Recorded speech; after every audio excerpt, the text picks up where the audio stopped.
Natural immunity for COVID is finally being recognized and appreciated by most of the medical community. A new analysis shows 90% immunity for up to 10 months after getting COVID. We have certainly moved into the living with COVID phase of the pandemic, and now the pandemic seems to be over. Let's talk about it. Hey everybody, it's Dr. David. Welcome to another episode here. Thanks for all who are watching and who are sharing. Please continue to do so. Please spread the information. We want to get this out to as many people as possible. Now, many of us have been saying for a while that natural immunity was going to be essential to finally getting past the hump of COVID and turning this into a much more mild and manageable infection. Now, a lot of us had felt, there's been lots of coronaviruses through the years. This is a normal childhood disease.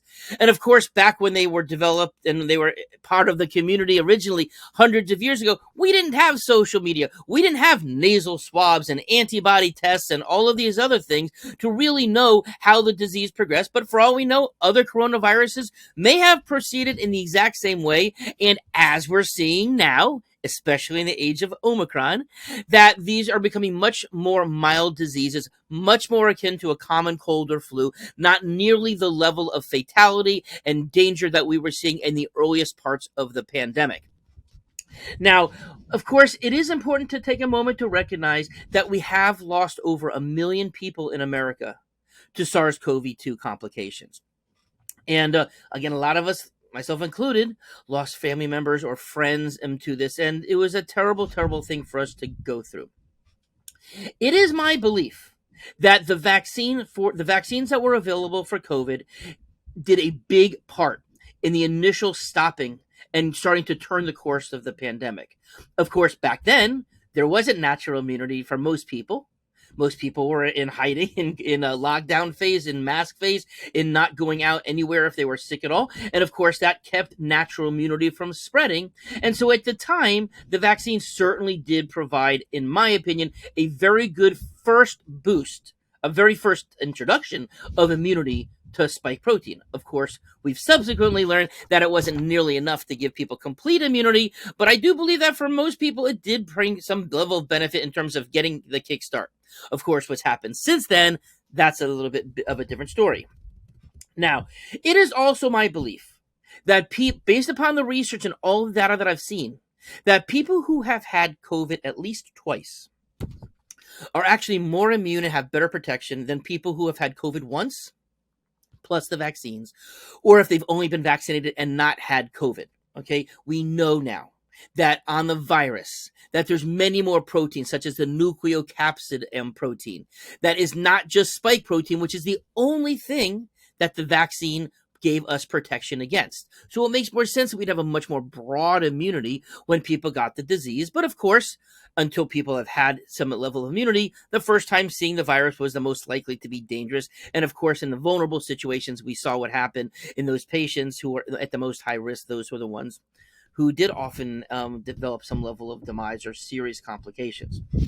Now, there is a new meta-analysis. Now, a meta-analysis is a very detailed study where they look at many different papers on a particular subject. And these researchers, through computer analytics and all types of things, they are able to put all of these studies together to draw more broad conclusions, even though each study may have had a different age population or different frequency of being tested, or whether nasal swabs or whether PCR tests or blood tests. So, each of the different types of tests and different types of studies could provide different results. So when they come up with a way to look at all of these things in one, it makes for a much more powerful data set than any one particular study.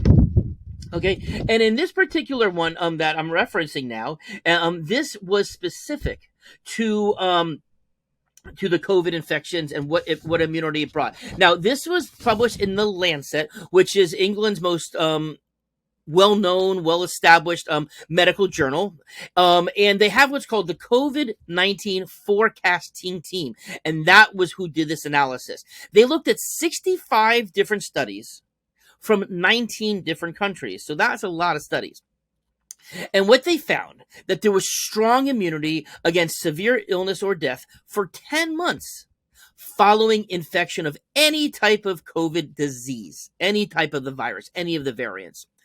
They did, however, show that there was that for people who had gotten a disease prior to Omicron, that about 10 months after, that is when the protection did start to decline, so that by the time it got to that point, that the immunity was only at 36% about catching anything. So this is not about severe disease. This is in terms of catching the virus in the first place, which of course we know at that point, and this point, most people have it's a mild infection. Still, many people have asymptomatic disease whatsoever, but of course, contagiousness can still go on if somebody catches it and they're exposed to a more vulnerable person.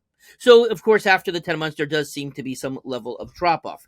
But interestingly, what we know is that with the Omicron being less problematic, then that kind of should make us reassess everything going forward.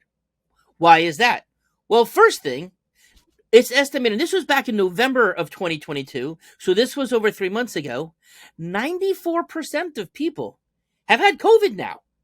So there is your herd immunity.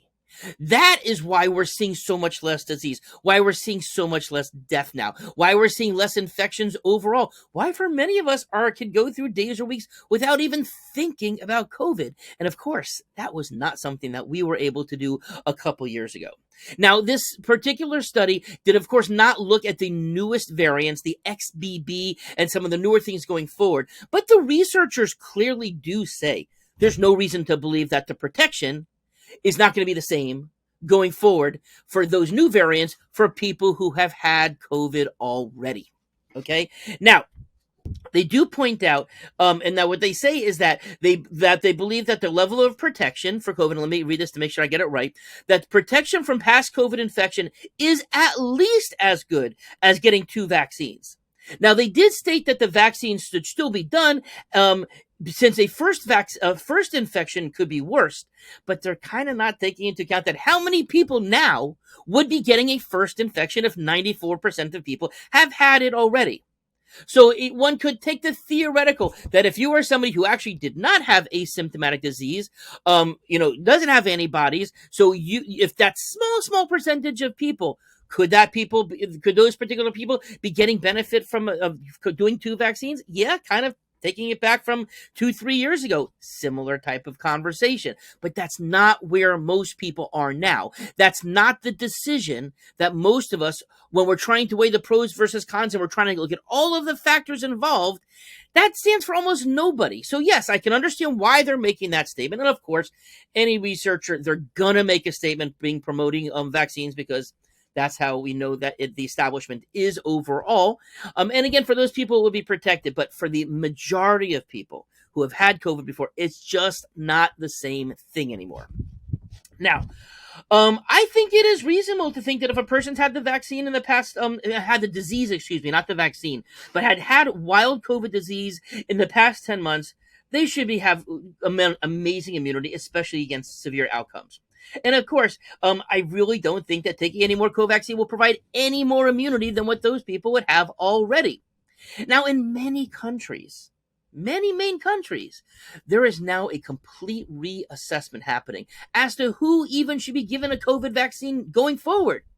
We hear in America that there's talk about moving to an annual vaccine. And again, to me, that's not taking into account who has immunity and who does not. Of course, I recognize that similar to a flu vaccine, that they want to keep things simple when they're trying to when the CDC is making advice to try to help 300 million plus people. Of course, there are going to be oversimplifications. And of course, there's going to be scenarios that may not be particular to you or your loved one. So I do get that. But of course, in some countries, they're no longer routinely giving it to children. In some countries, they're only giving the vaccine, not even to other people who are adults. They're only giving it to people who are at highest risk of the bad outcomes. So maybe it's time here in America that we are reassessing where the vaccines play into the overall strategy when most people have immunity.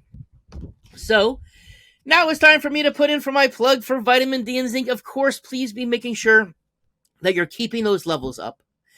Make sure that you're following the COVID protocols that we put forth on previous videos, which are now being housed in our Patreon system. So if you're a Patreon member, you can have access to that all the time. And of course, my patients have personal access to that as well, whether you're a client of mine in my educational company or whether you're a patient in holistic pediatrics or holistic relief as well. But know that that information is out there that you can access for when you first start to get sick. And remember, you don't know that it's COVID at first. In fact, most people have to take 2 or 3 tests before they even find out they're positive in the first place. So don't wait. Start to boost your immunity for the long term. Start to boost your immunity for the short term when you first start to get sick. So hopefully that gave you some new information so that you could be making the best decision for yourself and your family. Have a nice day.